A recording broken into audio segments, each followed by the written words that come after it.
नमस्कार, news times में आपका फिर से स्वागत है। मैं हूं आर्यन गुप्ता। आइए खबरों में आगे बढ़ने से पहले एक नज़र डालते हैं आज की सुर्खियों पर। सरना कोड लागू करने की मांग को लेकर आदिवासी संगठन 15 अक्टूबर को राज्य भर में करेंगे चक्का जाम।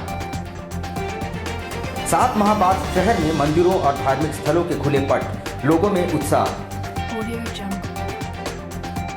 मानगो में होम क्वारंटाइन संक्रमित खुलेआम उड़ा रहे हैं कोविड-19 नियमों की धज्जियां। बागबेड़ा में खड़ी बस में लगी आग, कुछ ही मिनटों में जलकर हुई खाक। और पुण्यतिथि पर याद किए गए लोकनायक जयप्रकाश नारायण, कृतज्ञ लोगों ने दी श्रद्धांजलि। आइए अब खबरों को विस्तार से देखते हैं। सरना धर्म कोड लागू करने की मांग को लेकर आदिवासी समाज के लोगों ने 15 अक्टूबर को पूरे राज्य भर में चक्का जाम की घोषणा की है। केंद्रीय सरना समिति, आदिवासी सेंगल अभियान, अखिल भारतीय आदिवासी समाज सहित अन्य आदिवासी संगठनों ने एक मंच पर आकर सरना कोड लागू करने की मांग को लेकर सरकार पर दबाव बनाया है। उनका नेतृत्व कर रहे सालखन मुर्मू ने कहा कि 15 अक्टूबर को पूरे राज्य भर में चक्का जाम किया जाएगा। सरना धर्म कोड हम भारत के आदिवासियों के लिए हमारे अस्तित्व, पहचान, हिस्सेदारी, भाषा, संस्कृति के लिए बहुत ज़रूरी है और यह संवैधानिक मौलिक अधिकार का मामला भी है। संविधान के अनुच्छेद 25 के तहत 15 अक्टूबर को झारखंड में चक्का जाम सरना धर्म कोड के लिए जो कार्यक्रम लिया गया है, आदिवासी सेंगल अभियान उसमें साथ देगा। 7 माह के अंतराल के बाद शहर में मंदिरों और अन्य धार्मिक स्थलों के पट खोल दिए गए हैं, पर जरूरी एहतियात बरतने के निर्देश भी दिए गए हैं। वैश्विक महामारी के बाद उपजे हालात को देखते हुए केंद्र सरकार एवं स्वास्थ्य मंत्रालय के गाइडलाइन के तहत देश भर के मंदिरों एवं सार्वजनिक स्थलों को बंद करने का फरमान जारी कर दिया गया था। वैसे 7 महीने बाद धीरे धीरे अब देश में अनलॉक की प्रक्रिया शुरू हो गई है। इधर झारखंड में भी सरकार की ओर से जनजीवन सामान्य किए जाने को लेकर समय समय पर दिशा निर्देश जारी किए जा रहे हैं। इधर आज से राज्य भर के धार्मिक स्थलों के पट खोल जाने के निर्देश दिए गए हैं, लेकिन इसके लिए ज़रूरी एहतियात बरतने के भी निर्देश दिए गए हैं। वहीं मंदिरों एवं धार्मिक स्थलों के पट खोलने का निर्देश मिलते ही पुजारियों एवं धर्मगुरुओं के साथ भक्तों एवं श्रद्धालुओं में उत्साह का माहौल देखा जा रहा है।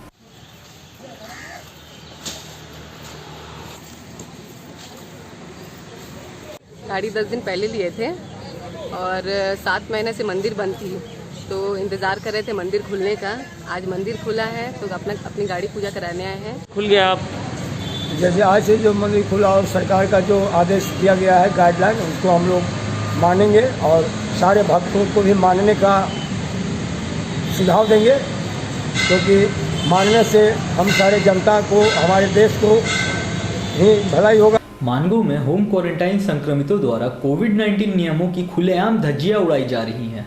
सूचना पाकर वहां पहुंची निगम की टीम के होश उड़ गए। मानगो नगर निगम क्षेत्र के गुरुद्वारा लाइन में कोरोना संक्रमित पाए गए होम क्वारंटाइन लोगों द्वारा खुलेआम कोविड-19 नियमों का उल्लंघन किया जा रहा है। इसका खुलासा उस वक्त हुआ जब मानगो नगर निगम की टीम होम क्वारंटाइन किए गए मरीजों का सैंपल लेने पहुंची, जहां टीम के सदस्यों ने पाया कि मानगो पेट्रोल पंप के समीप स्थित गिरीश चनाचूर होटल के लिए बड़े पैमाने पर यहां डब्बे बनाए जा रहे हैं। शक होने पर उन्होंने होटल में भी छापेमारी की, जहां उन्होंने पाया कि होम क्वारंटाइन पर रखे गए लोगों द्वारा होटल के डिब्बे बनाए जा रहे हैं और इन डिब्बों को यहां लाया जा रहा है। नियम के अधिकारियों ने तत्काल होटल के गोदाम को सील करते हुए होटल के सभी कर्मचारियों का स्वाब कलेक्ट किया। वहीं निगम प्रशासन कोविड-19 के नियमों के उल्लंघन के तहत कार्रवाई करने में जुट गई है। हमारा ये गुनमे कॉलोनी में क्या नाम है, इसका एक व्यक्ति है जो पॉजिटिव पाया गया था। 3 तारीख को इसके घर को सीलिंग की गई है और फिर हम लोग 1 वीक के बाद आज मेडिकल टीम लेकर के आए थे इसके जांच कराने के लिए। तो हम लोगों ने देखा कि घर के ही अंदर वह व्यक्ति मिठाई का डिब्बा बना रहा है। बागबेड़ा लाल बिल्डिंग चौक के पास खड़ी बस में अचानक आग लग गई। इससे पहले कि आग पर काबू पाया जा सकता, बस पूरी तरह से जलकर खाक हो गई थी। बागबेड़ा थाना अंतर्गत लाल बिल्डिंग के पास एक स्क्रैप गोदाम है। वहां खड़ी एक बस में लोगों ने अचानक लपटे उठते देख वहां पहुंचे तो पाया कि बस पूरी तरह आग की चपेट में है। अग्निशमन विभाग को सूचित किया गया और लोगों ने अपने स्तर से भी आग पर काबू पाने का प्रयास किया, मगर आग की लपटें इतनी तेज़ थी कि पूरी बस जलकर राख हो गई। घटना सुबह 11 बजे की है। बताया जा रहा है कि स्क्रैप में आग लगी थी। शायद आग वहीं से बस तक पहुंची है।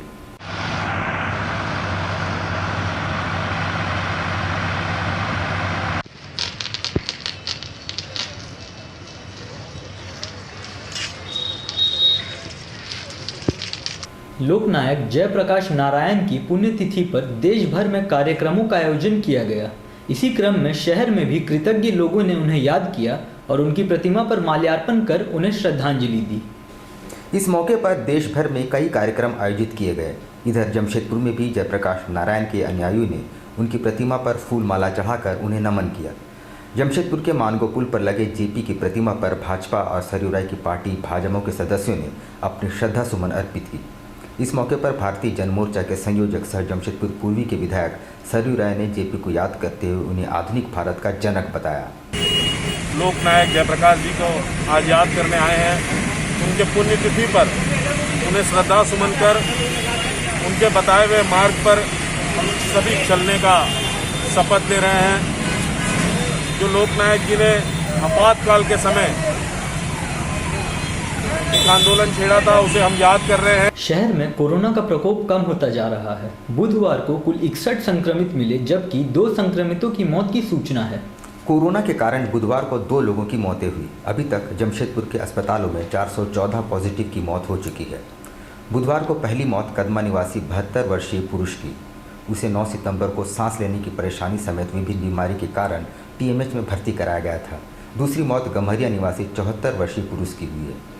उसे इलाज के लिए 23 सितंबर को टीएमएच में भर्ती कराया गया था। दूसरी ओर साकची के सुवर्णरेखा शमशान घाट में परिजनों द्वारा सोनारी की महिला समेत 3 शव का अंतिम संस्कार प्रशासन की देखरेख में किया। इधर जमशेदपुर में बुधवार को कोरोना के 61 मरीज मिले। इससे पॉजिटिव की संख्या 14,433 हो गई है। मरीजों में जमशेदपुर 49, घाटशिला 10, मुसाबनी 1 और पोटका का 1 है। सर्विलांस टीम ने अभी तक 2,12,130 सैंपल की जाँच कराई है, जिसमें 1,97,697 रिपोर्ट नेगेटिव है। परसुडी थाना अंतर्गत हलुदबुनी के रहने वाले रिंकू सरदार की 16 वर्षीय पुत्री नेहा सरदार विगत 3 दिनों से रहस्यमयी ढंग से लापता है। उन्होंने थाने में गुमशुदगी का मामला दर्ज कराया है। रिंकू सरदार के मुताबिक पिछले 5 अक्टूबर की शाम को नेहा बिना किसी को कुछ सूचना दिए कहीं चली गई, फिर वापस नहीं लौटी। काफ़ी खोजबीन करने पर भी उसका कोई पता नहीं चल पाया है। हालांकि इससे पूर्व भी वो भागकर नानी के घर चली गई थी। मामला है नेहा सरकार है, हमारे परसोडी अंचल में रहती है। 16 साल की बच्ची है।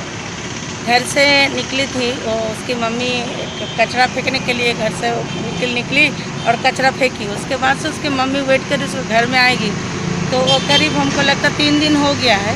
3 दिन हो गया, अभी तक उस लड़की को मिली नहीं है। और हमारे श्यामा प्रसाद विद्या भवन स्कूल में वो लड़की पढ़ती है। ईचागढ़ विधानसभा क्षेत्र में गुरुवार को विधायक सविता महतो ने 900 फीट सड़क का शिलान्यास किया। इसके अलावा उन्होंने गरीबों के बीच धोती और साड़ियों का वितरण भी किया।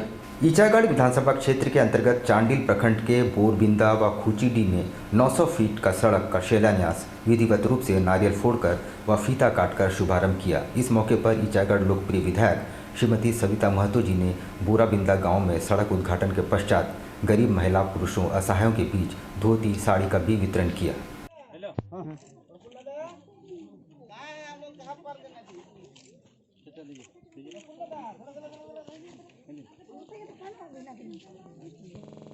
अब लेते हैं एक छोटा सा ब्रेक। आप कहीं मत जाइएगा, ब्रेक के बाद खबरों का दौर जारी रहेगा। आप देखते रहिए न्यूज़ टाइम्स। चेन्नई बाजार, जी हाँ, आपके शहर में चेन्नई बाजार, a unit of dress master, readymade वस्त्रों का भंडार। शादी, ब्याह हो या जन्मदिन, उत्तम क्वालिटी, वाजिब मूल्य। शूटिंग, शर्टिंग और कैजुअल वेयर, पार्टी वेयर की ऐसी वैरायटी जो आपको बार बार खींच लाए। क्वालिटी से नजरें न हटे। त्योहारों में अपने मित्रों और परिवार के साथ अवश्य पधारें। लहंगा, चोली की दिलकश कलेक्शंस। इतना ही नहीं, अंडरगारमेंट्स और ब्राइडल वेयर का ऐसा भंडार जो आपको बार बार खींच लाए।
चेन्नई बाजार, house number 234, A block, opposite MB Jewelers, Main Road, Sonai.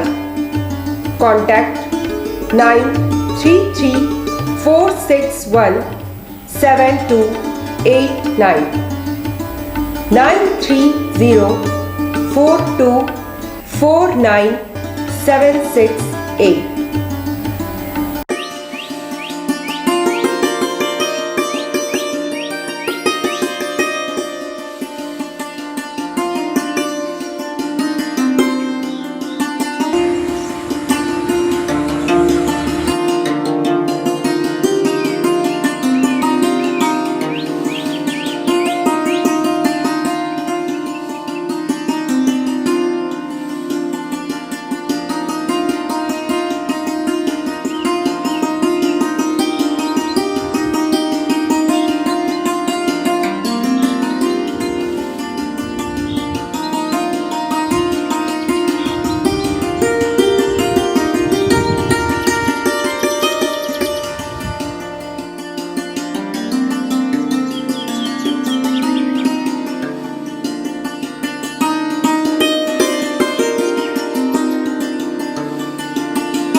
Blue moon super broadband service, Kadma, Jamshedpur.